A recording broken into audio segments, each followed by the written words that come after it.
नमस्कार दोस्तों, स्वागत है आपका हमारे चैनल द ट्विटर अभिषेक में।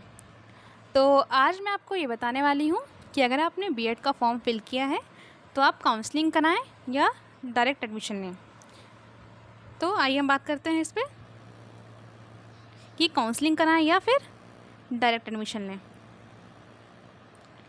तो अगर आपके नंबर ज़्यादा आए हैं तब तो आपको गवर्नमेंट कॉलेज मिल जाएगा, लेकिन अगर आपके नंबर कम है और आपको पता है कि हमें गवर्नमेंट कॉलेज नहीं मिलेगा, तब आपके लिए खाली प्राइवेट कॉलेज बचता है। तो तब आप काउंसलिंग कराएं या नहीं।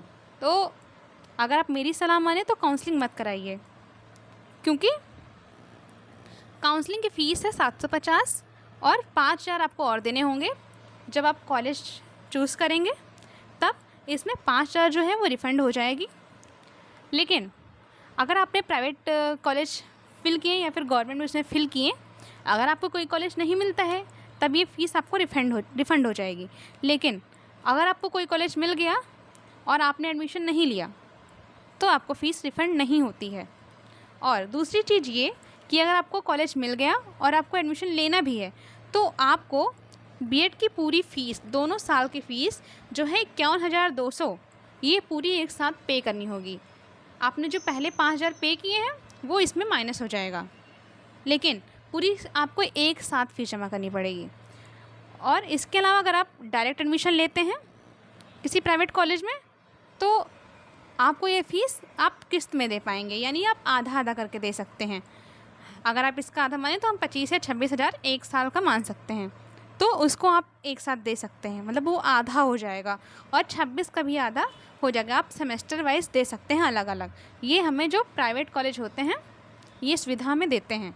तो अगर आप फाइनेंशियल प्रॉब्लम नहीं है आपको तो आप आप काउंसलिंग करा सकते हैं, लेकिन डायरेक्ट एडमिशन लेंगे तो अपने ज़्यादा सही रहेगा, क्योंकि बहुत से कॉलेज होते हैं कि जब काउंसलिंग में उनकी सीटें नहीं फुल होती हैं तो वो फ़ीस कुछ सस्ती भी कर देते हैं।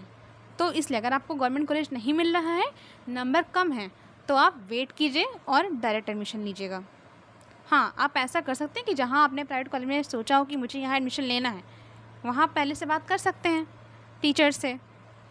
लेकिन एडमिशन तो बाद, जब काउंसलिंग हो जाएगी उसके बाद ही एडमिशन होगा। तो अब आपको समझ में आ गया होगा कि अगर हमारे नंबर कम हैं तो हमें डायरेक्ट एडमिशन लेना है, हमें काउंसलिंग नहीं करानी है। और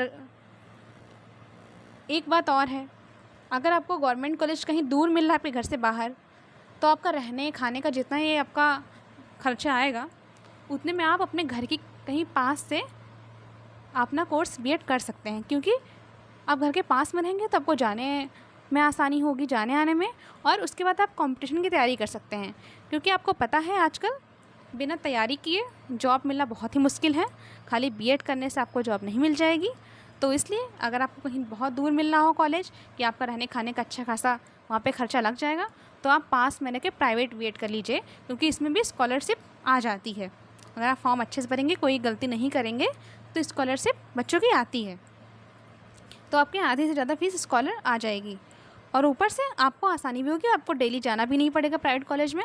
बहुत से प्राइवेट कॉलेज ऐसा आपको देते हैं सुविधा कि आपको वहाँ जाना नहीं है, खाली जब आपके पेपर होंगे, वाइवा वगैरह होगा, प्रैक्टिकल होंगे, तभी आपको जाना है। तो ये हुई हमारी दूसरी बात। और एक चीज़ और आप लोग ध्यान रखिएगा बीएड करने से पहले कि सब्जेक्ट कॉम्बिनेशन आपका क्या है। आपने ग्रेजुएशन में जो सब्जेक्ट लिए होंगे उसी से आप अपना बीएड करिएगा। ये नहीं कि आपको ग्रेजुएशन में कोई और सब्जेक्ट है और आपने बीएड में कोई और ले लिया। मान लीजिए कि बीएड में आपने हिंदी ले लिया लेकिन ग्रेजुएशन में आपने हिंदी पढ़ा ही नहीं है, तो ऐसा मत कीजिएगा।